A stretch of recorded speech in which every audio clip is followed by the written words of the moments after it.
the stars aligned, and I was in the spotlight. I'm gonna meet him. I'm gonna work with him one day, and then literally that, it really came true, and that was just kind of unbelievable. I don't even say lucky, just been blessed enough to really work on a lot of great things. I had to make all of those opportunities happen in Angola. Yeah, I am from a place called Angola, Indiana. Today, we're going to be talking to Stefon Whitaker. Stefon is the founder of SW Films. He's a cinematographer, a producer, and a director, and he's currently located in California. But his journey began in the heart of Midwest America, in rural Indiana, where he's from. So, welcome, Stefon. Hello, hello. Thank you so much Hello. for having me. How are you Yeah, doing? good. It's early morning there in California. Yep, Thank you for getting up. yeah, 7:58, almost 8 a.m. I'm happy to be here. I've had a couple early mornings I've had to have these last few days. So it doesn't bother me too much. Okay. So you've heard my brief introduction. Is there anything that you want to add to that one? You know, Um, I guess really, yeah, yeah. Obviously the owner, founder, SW Films, director, producer, screenwriter. I mean, yeah, that kind of hits everything really. okay. Be able All to right. add more as we, I guess, continue the conversation. People will see more. Okay. Awesome. So can you elaborate a little bit on your journey from rural Indiana Mhm. to California to build a life and a business and just because Mhm. there's a little bit of disconnect. You live in a rural community and you start having a dream and you're Mhm. not sure where that dream's going to take you, especially when you're young, because the world is your oyster at that point in time, and you can dream big, but that doesn't always happen. So if you can elaborate a little bit on that, that'd be great. Yeah. So yeah, I'm from Angola, Indiana. Real small town in Indiana. Made it all the way out here to California. And it's crazy. I mean, how that journey got there, I mean, I guess it wasn't necessarily planned. I didn't where I'm at in California right now. I did not expect to be here. It kind of just came that way as I moved throughout my career. I started my career after I graduated from film school. I went to Full Sail University in Florida, and then came back to Indiana after I graduated in 2016. And I wasn't really super excited to graduate in 20, or not graduate, but I wasn't super excited to come back to Indiana after college, just because it felt like it took a lot for me to leave to go to Florida, a place that I had never been to before, just to go to college and to come back to school, come back to Indiana to find my career, in film. It seemed like a very ridiculous and impossible task, really. Especially just because Indiana is not really known for any sort of film community or anything of the sort. The Midwest really isn't, besides maybe like Chicago, parts of Detroit. Um, so I had to really just kind of start from scratch. I felt like everything I had learned in film school, I had to try to apply as much as I possibly could, plus more, back in Indiana. So I was doing, directing and shooting music videos, and then eventually got to commercials like for local businesses in town. I didn't work on another film of my own until actually I got ready to move to California in 2019. But really, I have a cousin who's what they call first AD, first assistant director in the Bay Area, and he's been and worked on so many different things. And I knew it was kind of important that going to California and working at the level that I've seen him work at was really the next step, the next level for me to get to. And it really kind of all came to a head in 2019, really, when it was time for me to move. Just working on, I had some personal projects that I put out, which were a pretty big momentum pusher for me. And then, I worked on this music video with the rapper Big Sean in Detroit that my cousin was also the first AD on. I was a production assistant on PA. And from there, I mean, that was kind of the push, and then I made that move to, Vallejo, which is a part of the Bay Area, um, in late 2019.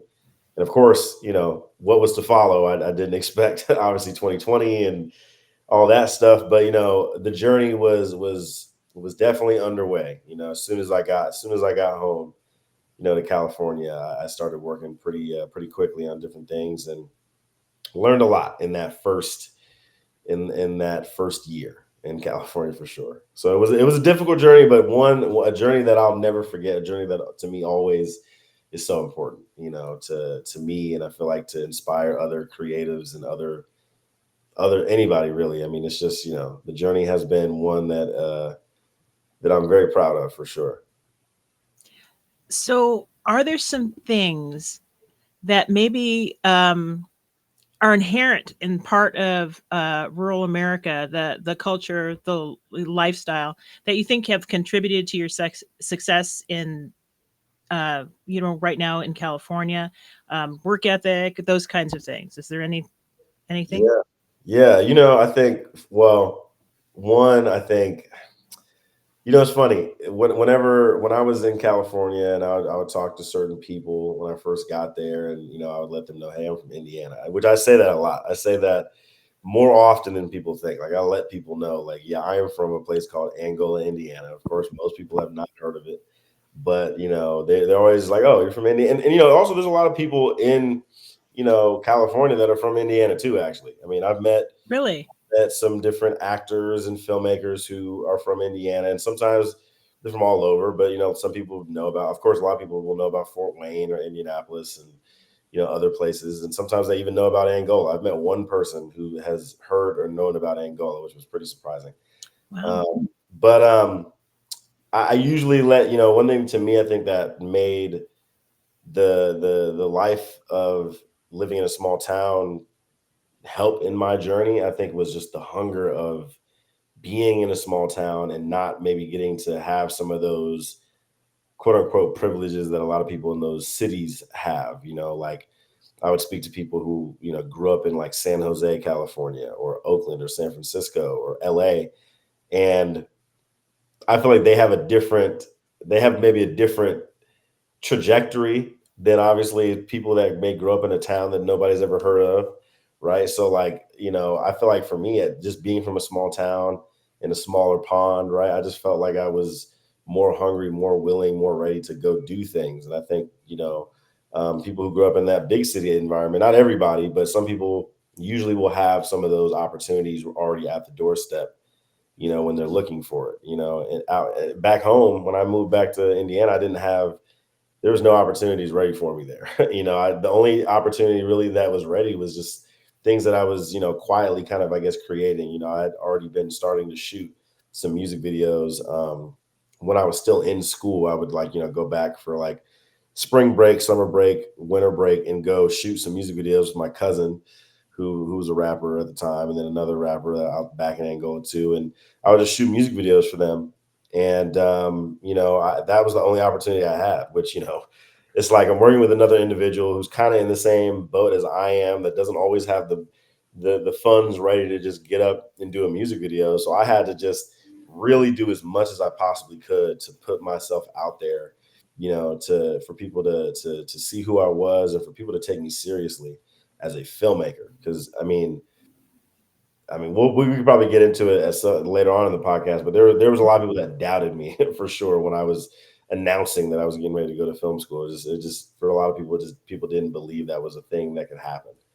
But Yeah, is that mostly those people? Were they mostly from the Midwest, or or because you went to school in Florida, right? So mm, I'm sure there was you were around a different um, group of people who were all striving to do the same thing, and then suddenly you come back home and it's like I'm saying that from experience. I'm just yeah, yeah, as a creative myself. Yeah, there's resistance to creative work as a way of life, a yeah, career. I mean, it is a way of life, and so mm. um, is that where you were mostly having the resistance? I mean, family, friends, those kind of things? Oh yeah.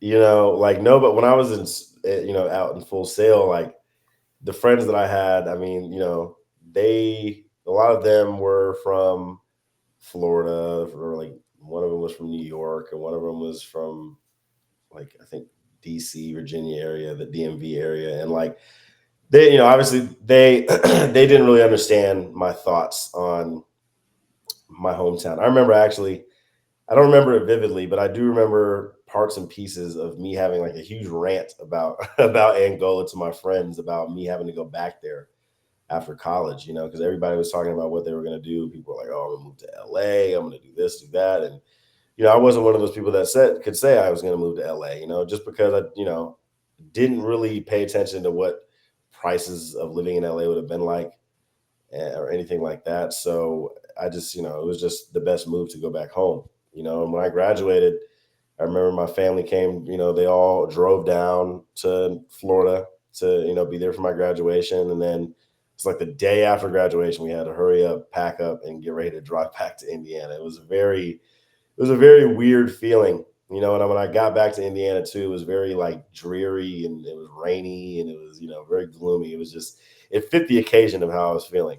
But before I went to college, yeah, I had a lot of people doubt me. It was a lot of my friends. It wasn't much family. I think my mom, she didn't doubt me, but my mom was like, in my mom's head, because my mom was obviously helping pay a lot of stuff for college. Like she's just figuring out how are we going to get to Florida? How are we going to get you down there? And what's the living situation going to be like? And this, that, and the third. And, so my mom was thinking of that. My mom was thinking more as an adult than I was, obviously. So my mom had to figure out that. But like I don't know why people doubted me, in terms of I don't know, I don't know if they were doubting me or if it was more just doubting the idea of someone becoming that, like becoming a filmmaker, something that rural town Indiana has never they don't ever see that, and um I think in general, like I just remember a lot of my friends, like when I was said I was going to Full Sail, a lot of my friends would look up the school. And I remember one of my friends would like try to like show me a video of why Full Sail was a scam. I remember that. I was just like that's very looking back at it, this is very odd behavior of people. But I kind of chalk it up to a lot of immaturity, and maybe even not even maybe, but probably a lot of jealousy too. And how everything came out to be, I think I kind of just laugh at it all now. It's still fire underneath me like that. Whenever I think about people that doubted me and all the things that were said, I remember none of that has left my memory at all. That always stays there because to me that's always a huge pusher for me as I continue to get further in my career, because every single thing that every person said, you know, uh, just became false. I've really experienced some incredible things, being in the industry. I mean, people have seen it. I usually will sometimes post some of my, interactions after a film has came out or something like that, or commercial, whatever, and people will see that I've worked with these different celebrities or worked in these different places and worked with these different companies and on these different big movies and TV shows. And I just remember specifically there was a tweet made about me one time from someone in my class, um, and they said he thought he'd make it big, which there's a whole story behind that that I'll save for another day. But like I just remember thinking about that and how that situation went out, and I'm like, have I made it big in my industry, in my career yet? To me, no. I think I have a very long way to go, but I think from where I'm at and what people have, at least seen, um, I'm sure a lot of people probably would say, "Oh, Stefon has definitely made it somewhere that is a very prestigious and good position." So it's weird that people doubt it, but that just happens. It's just kind of a natural thing, And hopefully, those people would learn not to be so quick to do that to anyone else. Hopefully. Yeah. Now, so you're bringing up some things like your work. Now, you said you did some music videos, and obviously, you're still striving to do more. You're still young. You've got a long ways to go. Can you tell us a little bit about some of the work you've done? And also, I noticed in some of your promo that you've gotten a chance to work on some major productions. So, could you talk about those opportunities too, and how those came about. Yeah. So, okay, I'll start kind of just from, so in 2016, when I came back home, I was instantly shooting music videos for my cousin, who people from Angola and Steuben County, they know about John Day, who, my Uncle John, very still to I mean, there's nobody that works harder than him, like in my head. Like he's really the hardest working person ever. But his son uh, also went to Full Sail. Like, he went online and was doing music production. So, he was a musician. So I was working with him a lot, shooting a lot of music videos for him. And then another artist named Mr. 219. Shout out to them both. Uh, we were shooting a lot of music videos, and at the time, it was just fun. It was fun to do that because one, it was giving me a lot of practice as a director and a lot of practice as a cinematographer.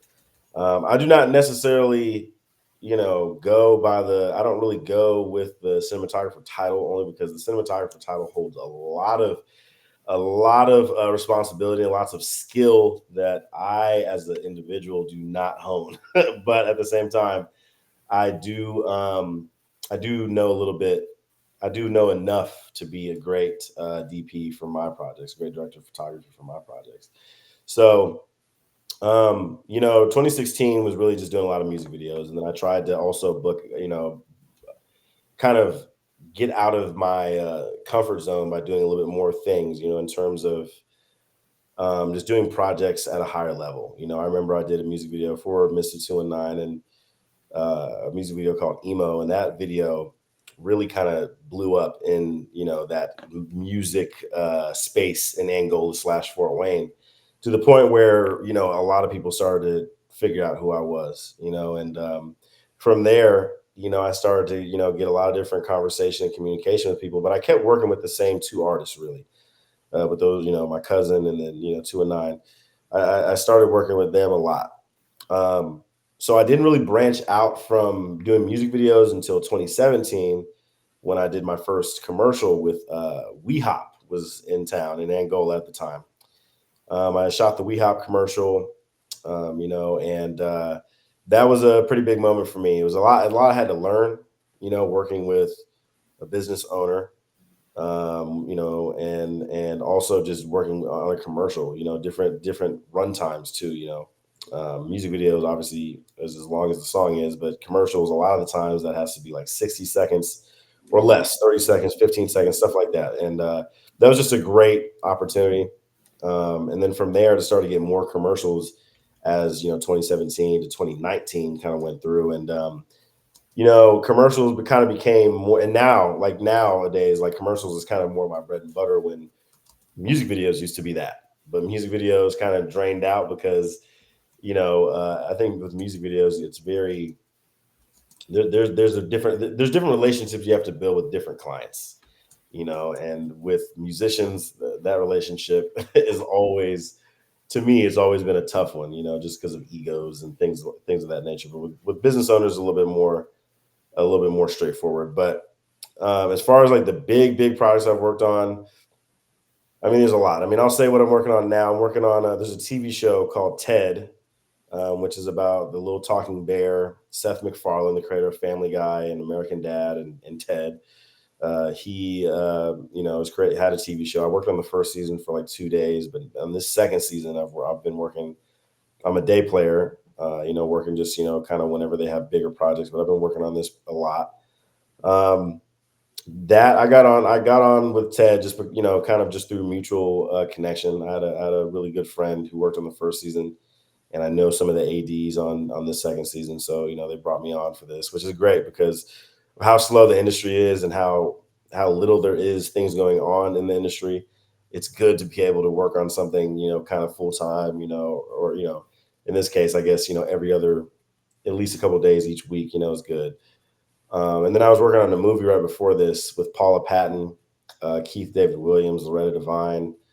That was a pretty cool project, very very tough project, but cool. Um, I mean, I don't know. There's so many different projects. I mean, really, I can say the most I've gotten on these is just through networking. Really, in this industry, it's about who you know. It's not always about what you know. Um, and I've been lucky enough to work on some. I don't even say lucky, just been blessed enough to really work on a lot of great things, and I guess the two biggest things in my career that I worked on, I was the first assistant director for Nike for a photo shoot that they did. That was in 2022. Um, that position kind of felt like really fell in my lap when it really, when it wasn't meant for me. It kind of just, the stars aligned, and I was in the spotlight for that, and one of the best experiences I've ever had.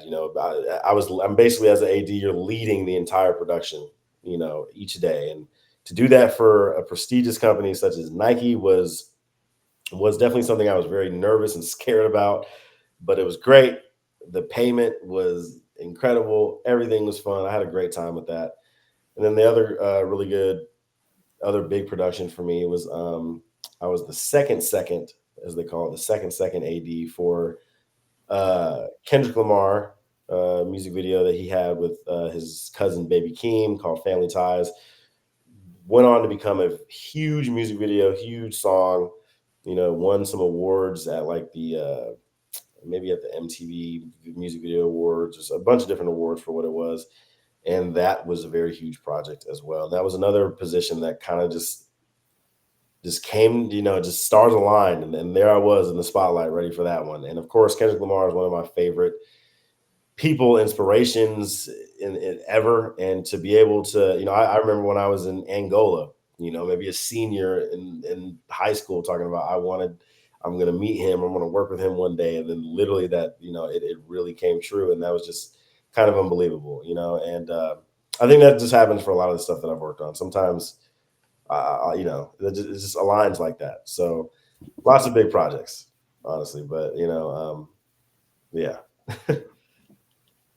So it sounds a little bit like you're saying location, location, location. Yeah, yeah, I mean, and it's crazy. I mean, I think as I definitely have, I want to be able to inspire a lot of the folks from these small towns, specifically Angola and Steuben County. But I mean, yeah, I guess in those cases, location does play a huge part, because you're not going to see a lot of these things in Right. Indiana or in the Midwest, but from what I know in the industry, there is a lot of things actually shooting in places like Chicago, for instance, and Detroit. There is a lot of projects that do shoot there. Like, I worked on a TV show this year with Steph Curry, called Mr. Throwback, and I worked on the San Francisco part of that shoot, but they also shot in Chicago actually. Um, and of course, but Steph wasn't there for the Chicago days. He was only there for the San Francisco days because he's on the Warriors. He's very big on representing the Bay a lot, which is cool. I've worked with Steph a few different times, but that show was like the closest interaction I've really had with him. I got gifted a bottle of bourbon from him, because I was basically kind of his assistant somewhat for the shoot. But yeah, there's a lot of stuff going on in Chicago that I know. Some people from Angola. Shout out to Jacob McNeil. I know he travels out there and does different background acting roles out there, and I think, yeah, location is important, but at the same time, I had to make all of those opportunities happen in Angola. I made them from scratch. There was nothing. I remember to get the We Hop commercial, I had flyers, and I drove around to different businesses in Angola and just introduced myself and hand out flyers. And I've done that, and I also did that again last year in 2023. And I had already been at a level in my career where my work has grown so much since that very first commercial. So I'm still a big proponent of just going, kind of the door to door salesman in front of people. And I remember the only person that took me was WeHop. Craig Everett. He was the only person that took me up on that offer. And once again, it just goes creating things from thin air. I think if I can do it in Indiana, I could do it anywhere, right? Or if I can do it in LA or the Bay, I can do it anywhere. So just got to have confidence. Yeah. Now, you mentioned that you didn't really like using the cinematographer, moniker. Um, Yeah. I'm going to ask you this. Yeah. Number one, why? And then what's the difference? Because I don't think that a lot of people see the differences or understand maybe the differences between a cinematographer, a filmmaker, or a videographer, Yeah, all those kinds of things, or content creator, any yeah, of those things. So, um, yeah. if you could like, if you see a difference, It definitely is. tell Yeah. us. And what are those differences? And I'm guessing they're probably more technical than a lot of people Oh, for really sure. understand. For sure. It's funny. I mean, like a lot of people would be surprised all the different things that are part of a film crew. And not every production utilizes every single position, but there's usually a lot of the same things. So, like a cinematographer, or what they're also known as the director of photography, or quote unquote the DP. Um, they are responsible for the visual side of what you're. I mean, they're responsible for everything that you're seeing on screen in terms of the lighting, in terms of the camera angles, the composition, stuff like that. They are responsible for that. They are also the head of the camera department, and they also are kind of the head of the G&E department, the grip and electric department as well. Like they are the ones responsible for kind of executing the visual side of that. A director, of course, which is more what I am, a director, producer, screenwriter. I'm responsible, as a director, I'm responsible for the talent and directing them in terms of the performance and just really the overall vision of the film. Um, is really kind of brought on by whatever goes on in my head and how I want to put it on screen. So the director and the DP will really work with each other very closely to get things dialed in that way. Um, so the reason I don't call myself a cinematographer or a DP is just because in the big side of the industry, in the industry that I work in terms of these bigger projects, bigger budgets, a DP is just not something that I would do. It's not something I want to do, nor is it something that I feel like solely I would just want to go through that. Being a DP, um, they got to be very technical but very artsy at the same time. Like they have to. In film school, I always remember they say, being a cinematographer is like painting with light. Which is pretty much what that's all about. Like, there's a lot of lighting aspect that come with being a DP, and I'm better on the composition and the camera angles. That I'm good. I'm as a DP for my projects for SW Films. I am more on that side of things. When it comes to lighting, I usually always use what God gives us, natural light, the sun or the moon or whatever, wherever. I use that. I don't really use, you know, the artificial light that a lot of sets will use. But yeah, so that's the difference. But as far as like, you had mentioned like a filmmaker. Filmmaker is just the general term, right? I mean, being a PA, or being a grip and electric, being a first AC, assistant camera, all you're a filmmaker. That's just you're a part of that industry. You're a part of the process of making a film. There's so many different departments and so many different positions that go down in there. Like for instance, like on TED, we have the reason I bring up TED and bring up this specific position, we have like the greens department. They're not on every shoot usually. I think it kind of the bigger the shoot is, kind of, I guess, is where they need this, or maybe specific locations call for this. But like a greens guy, he'll just bring in a bunch of plants, a bunch of fake or real plants, and they're responsible for, like, if there is a scene where there's something in the space that we're shooting in that we can't take away physically for whatever reason. If we can't take it away physically, then we'll use the greens guy to, like, hey, can we put like some shrubbery or put something here in this space to make it take, so we don't see whatever that is. So like there's so many weird positions like that. Like, but that all goes into like, the art department, set decoration and production designer, art director. There's so many different positions. But I think the biggest difference is videographer and filmmaker. That's the big difference, because videography and filmmaking is a little different. I think with filmmaking, there's a little bit more of a story that you're crafting. You know, um, Steven Spielberg would not call himself a videographer. Videographer is like somebody who usually will shoot like a wedding video, or they'll shoot something without really any direction or any type of you know, any type of queuing in for a story, which is fine. I think in general, I think in a what's it called in a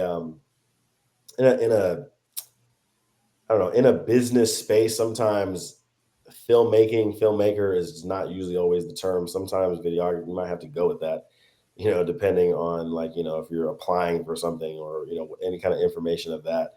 Sometimes I know when I've told people filmmaking, they'll kind of, look at me a little crazy compared to videographer. But there is a difference for sure. And I think most people understand that difference is that filmmaking, I think it requires more teamwork. It requires all those different positions. Where with videography, usually if you're a one man band, you're running and gunning by yourself a lot of times, which you'll see a lot of wedding videographers do, or stuff like that. Usually that's exactly what it is, and I guess I can say I kind of fall in line with that sometimes, you know. But I guess with me, when I'm working by myself, I am trying to clue in as much story elements, or as much as those specific, things of lighting or composition, and different things like that, as much as possible to add more to that process. So um yeah, I guess that's the big difference with all the different titles and positions and departments and stuff like that. Yeah. So if someone wanted to start to do what you're doing, would you suggest they just, as a singular person, just start shooting some video and just, what is your suggestion for somebody who wants to start? Man, um, it's crazy because there's a lot of conversation around. Well, I'll say this: uh, if you want to start, yeah, you should just film with whatever you have. We all have cell phones that have cameras on them, and a lot of those cameras on cell phones are getting more advanced each year. I don't think they'll ever get to the point where they're as good as the cameras we use on set or anything like that. I don't think that'll ever happen. But they're getting there. I have definitely worked. I've worked with companies. I won't say their names just for NDA reasons, but I've worked with companies that will for sure use their product to film their own commercials. And of course, people get confused all the time thinking that it came from those cameras that are naturally there. No, trust me, there's a lot of things that they add to that. But anyway, tangent. It's important to just go out there and just start filming, whatever it is. If you want to make a movie, film it on your phone. You know, make it about anything. Your first project will usually be your worst, or whatever. I mean, it just shoot whatever you possibly can. You know, and truthfully, also network as much as possible. I think that is very important. And I think a lot of people are scared of the word networking because it is a very overused term. But networking to me means a lot of different things. It doesn't just mean go out to those different events. It just means talk to somebody.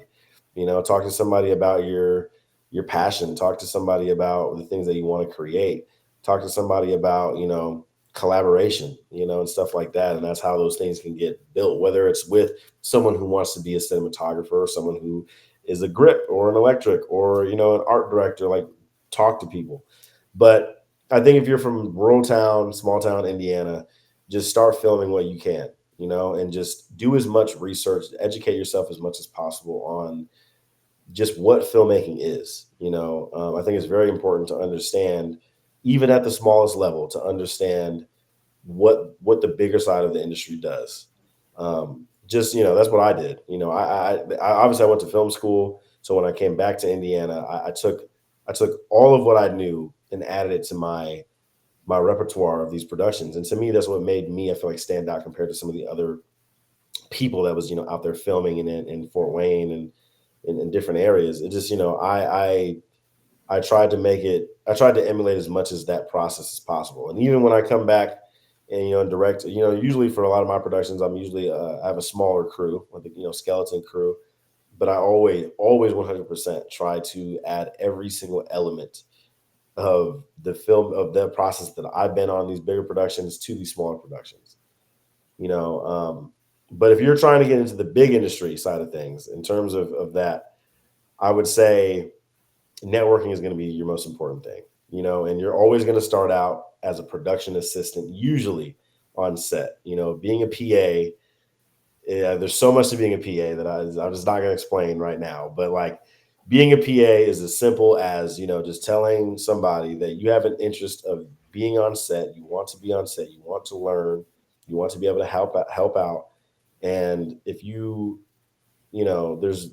find somebody who's in the industry working like that, reach out, and also join Facebook groups. If that's one of the biggest things. Join Facebook groups, join those LA film groups, those Chicago film groups, Detroit, whatever it is, and figure out how you can be a PA on those shoots. And trust me, as a PA, you will usually learn, semi quickly what other people do, because you're going to be assisting the production. You're going to be helping people in different ways and stuff on set. So you'll kind of get an idea of like, okay, this person who I just helped out, they're a part of the camera team, and this is what they do, and this is the art team, this is what they do, and there's many different ways you'll help out on that. But I mean, yeah, I guess the biggest way to start is really to start filming, you know, and just I think you have to really find your passion, because I think people who want to do film, it might sound like a very fun thing to do. It sounds fun to just be able to make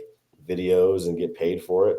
Once again, very blessed to be able to do that. But I think you have to have a really particular level of passion to do it, because I mean, once you get to the level that I'm at, and I'm not even at the highest level where I can be, but at the level that I am working on big productions, it is not easy. It's always a battle, especially with the way the industry is right now. The industry is going through a pretty big shakeup. I feel like strikes have ruined a lot of stuff in the industry, and so yeah, it's just have some passion, and if you and once your passion takes the level, that's when you need to kind of start really honing in, tune out any kind of negative noise that you hear, and just make things that you want to make, connect with people, and just continuously get better at whatever it is that you're trying to accomplish.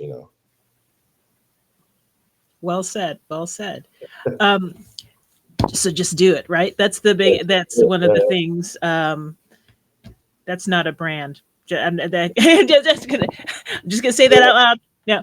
So like places like rural Indiana, what are the types of things that we as a community in these rural places that don't have these kinds of opportunities, what can we do to support not only filmmakers, cinematographers, videographers, but graphic designers, writers, all the creatives that are out there, whatever they happen to do, paint, make jewelry, whatever. What do you think that some of the things that you've seen since living in California, because they have just this incredible creative economy? What do you think some of that? What type of things can translate to other places in the country that don't have those opportunities? Yeah. Well, one, film incentives obviously is huge. I mean, that's at a right governmental and kind of level of like trying to bring in film incentives to your state, and Indiana, of course, does not have much incentives. It hasn't had much incentives in the last, I'm gonna say the last probably like decade, almost like 5 years at least. I think that there is a little bit more interest of people wanting to shoot in those areas, because LA, LA, I'll just say with LA right now, but LA, a lot of people are not filming in LA. A lot of people are actually trying to film outside of LA, because it's just expensive, or the strikes have really affected that area. I mean, they've affected everybody, and AI and different things like that. But like, some people are starting to shoot out of the country now. A lot of people are shooting. Toronto has always been a film hub. So a lot of people are going there. People are going to London. I know, like for Marvel, they're shooting in London. They're shooting in Honduras. They're shooting in a couple other places. So, and these are places that are they're cheap to film in, like Honduras, and then what's the other place? I think Budapest. I've been hearing a lot of movies have been going to Budapest, and it's because these places are cheap to film in. They're not. They have some incentives, and there lacks a daisical on a little bit of some of the things that productions usually have to pay for in certain aspects. So um, I would say the biggest thing is for creatives, filmmakers in general, is to lobby to get incentives to Indiana.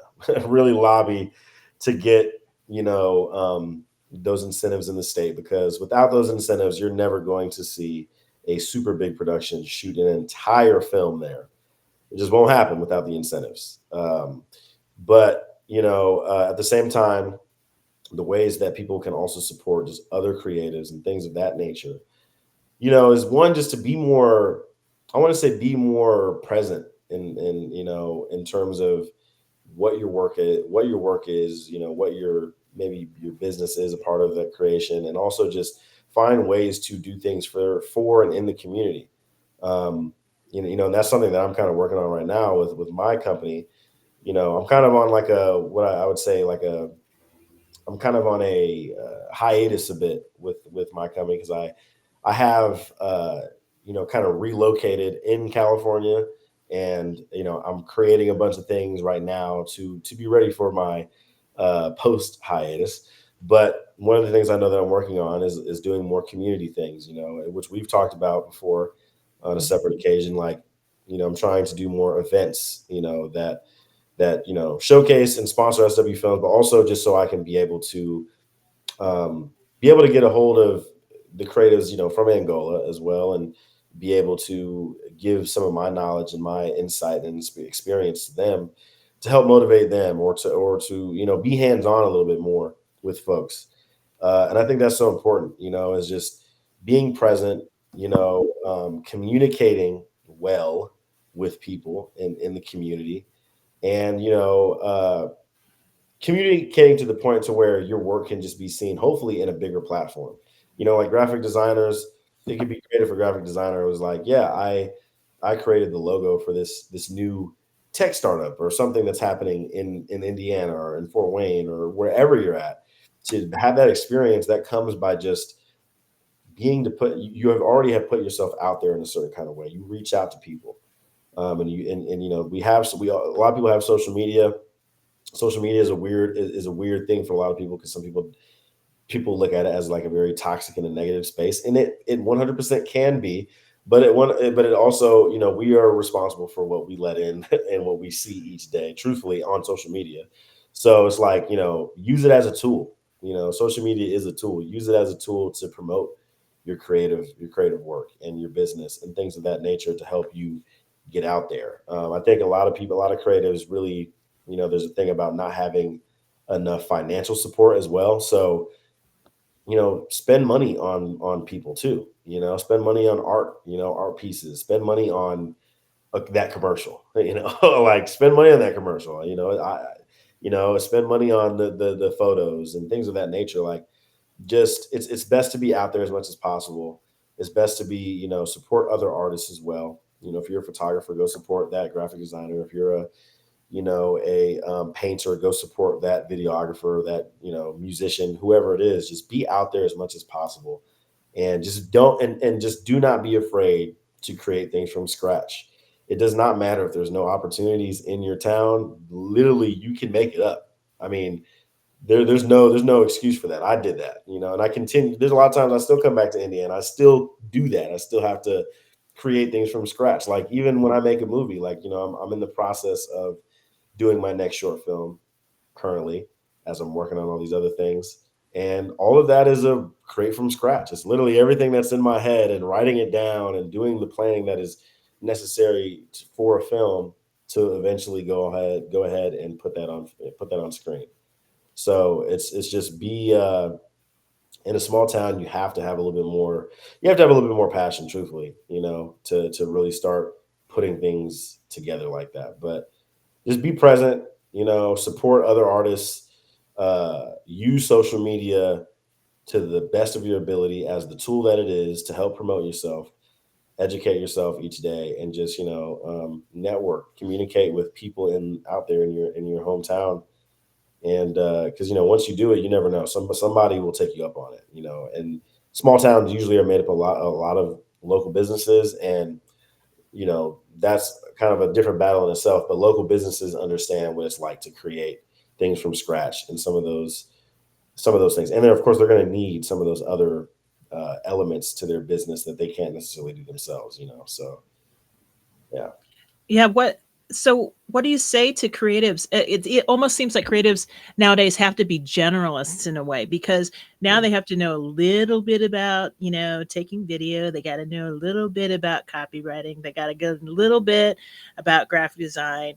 And there are tools out there that provide some of those things, Hmm. but they're also, um, I don't know, they can be helpful, but they can also be detrimental to the creative process, especially when you're looking at like social media, and it can take time time to develop these things. So what do you say to people who like have to devote that time, they want to devote that to their art or whatever their business, what they're doing, and then they have to do all these things and learn a lot of new, maybe even technology, in order to get those social media pieces out there? Yeah, that's a really good question. And it's so I think to kind of go on the generalist point,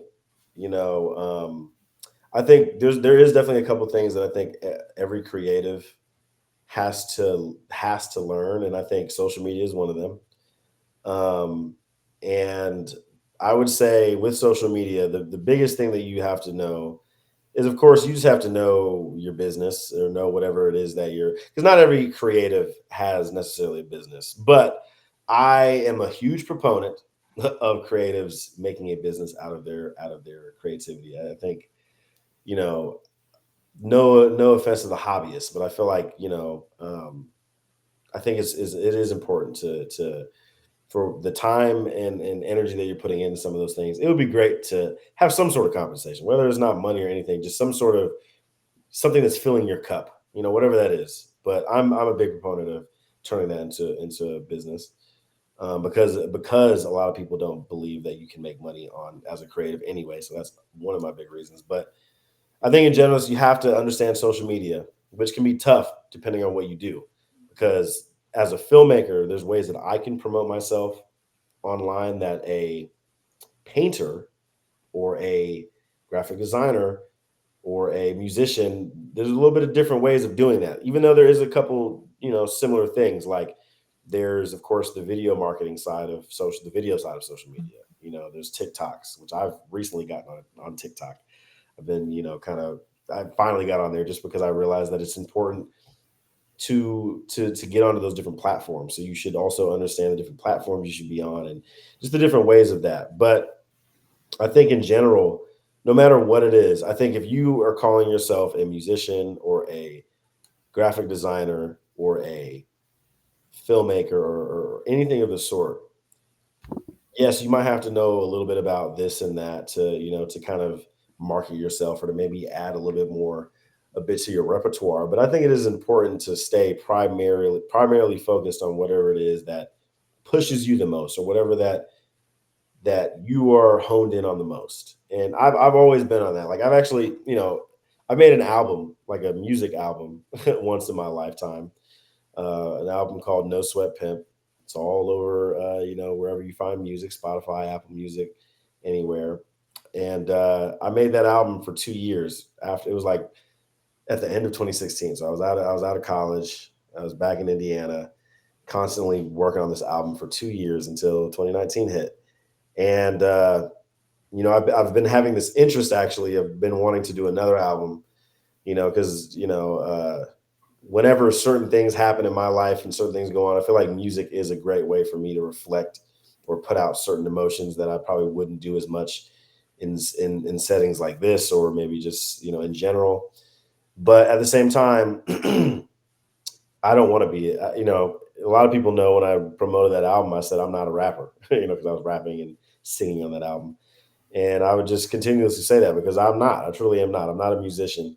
You know, I understand bits of the music production process, and a bit of what that is, but it's not something that's going to take me away from as a filmmaker. If anything, I learn all of those specific things graphic design, photography, painting, whatever it is. I learn about those to make me a better director, because as a director, I feel like you are kind of like the master key holder in a way. Like you have the knowledge of all of these skills, and that's why in the filmmaking world, like, no, I don't want to be a cinematographer, but I understand what a cinematographer does. Not enough to where I maybe can emulate it myself, but I understand exactly what it is that they do. And I pay attention to what it is that all these other departments do. So as a director, I can communicate what I need, or what I need, what my vision is, and stuff like that. Um, so whatever it is that you're doing, I don't think it's a bad idea to, a bad thing to be the jack of all trades. But I think it is, if you really hone in on one primary singular thing, while having the knowledge and maybe a little bit of skills of all these other things, I do think you can rise to the occasion 100%. But I think that's very particular, especially if you're focusing on that primary thing. So um, yeah, I know, I think it is a big thing for creatives to want to learn all of these things all together, but understand that, some markets, like, can be very niche. And sometimes, if you're the guy who does every single thing, I don't necessarily like, I don't necessarily think that, in a business sense, I don't really think that helps all the time. I think it's good for you to narrow down exactly what it is that you do and keep it pretty, specific to the industry that you're in. So that's my cup of tea on that. Good words. Mhm. So it looks like we're gonna come to the end of our time here. So one thing is, one of the things with Spark Change is we try to uh, see what kind of impact we can make on our community. And you talked about that and some of the things you wanted to do locally. What kind of impact do you hope you and your work can make? Whether that's in some community work or in your body of work that is presented to the public. Yeah. So, definitely in these next, if I just had to give it a broad timeline, the next like year to 5 years, I definitely want to have more impact with with just the work that I create in my hometown. And when I say hometown, of course, Angola is a part of that, but I also kind of include Fort Wayne, since I was born in Fort Wayne.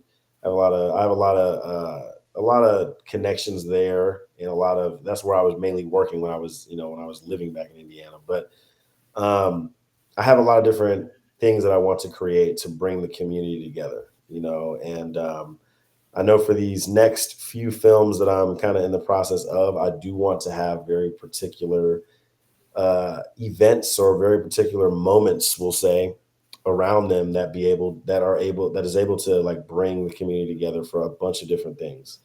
um, you know, I can't say too much yet, but I have projects that I really want to delve into a lot of people's emotions. I'm a storyteller where I like to impact and make people think in a way. Like, especially with my films. So I know that there's a couple different things that I want to do to be able to impact that.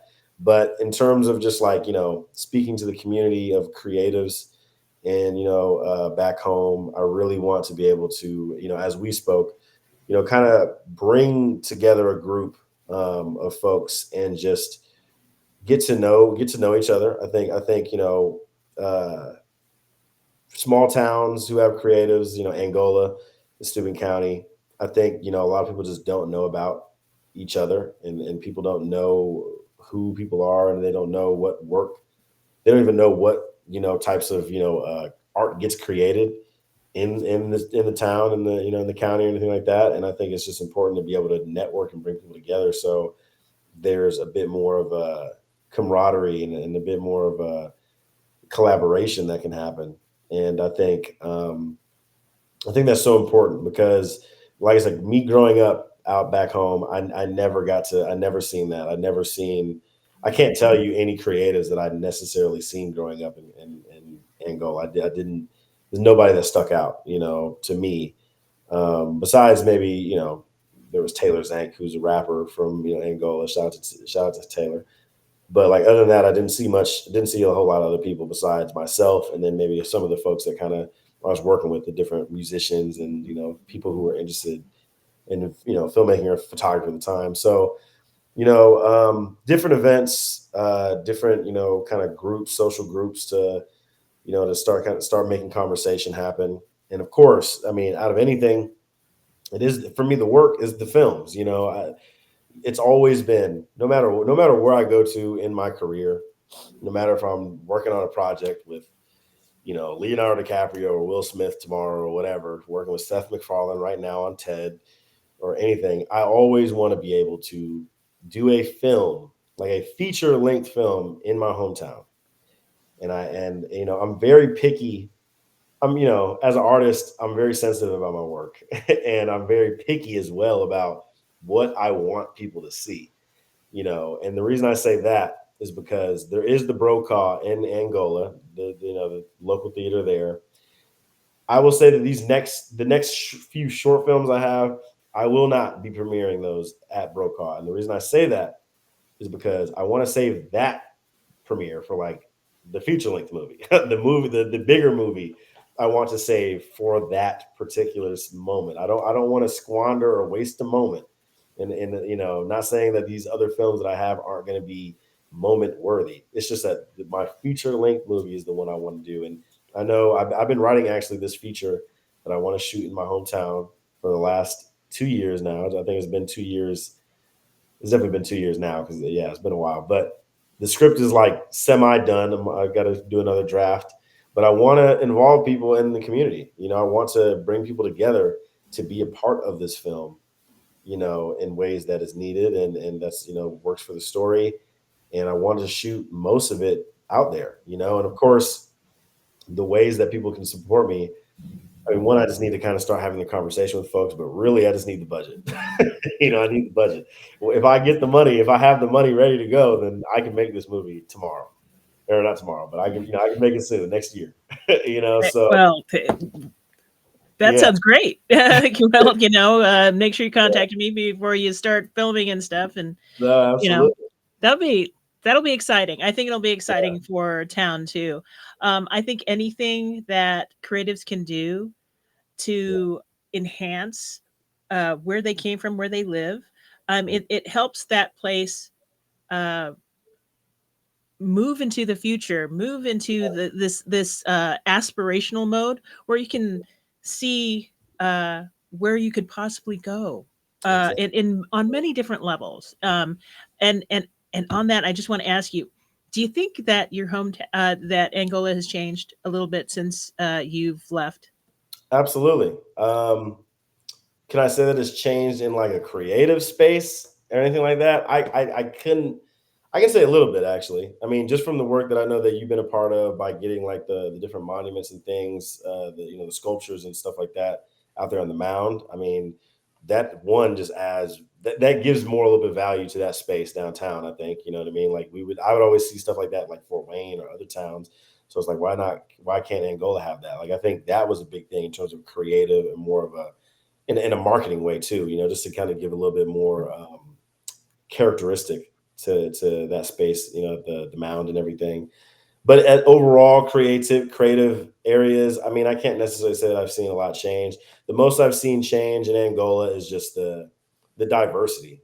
That is kind of surprised me the most, if anything, is just like, and I think that's probably in part with trying, and then as well as maybe some of the different job opportunities, close in Steuben County area. Like, I think a few things definitely have changed.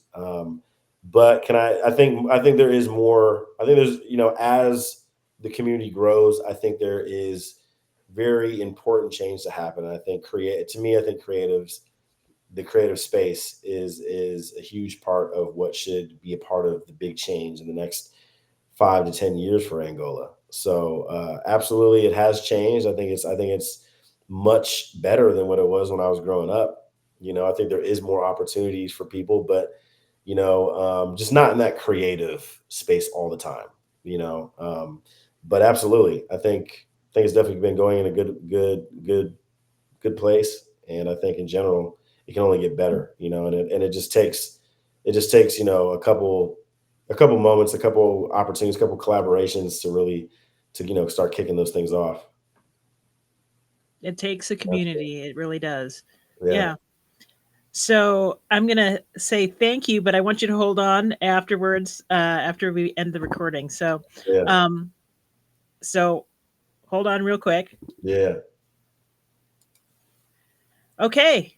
Thanks for watching, everybody, and let's each try to do our part to work together and make the world better. Thanks for watching Spark Change. I appreciate it.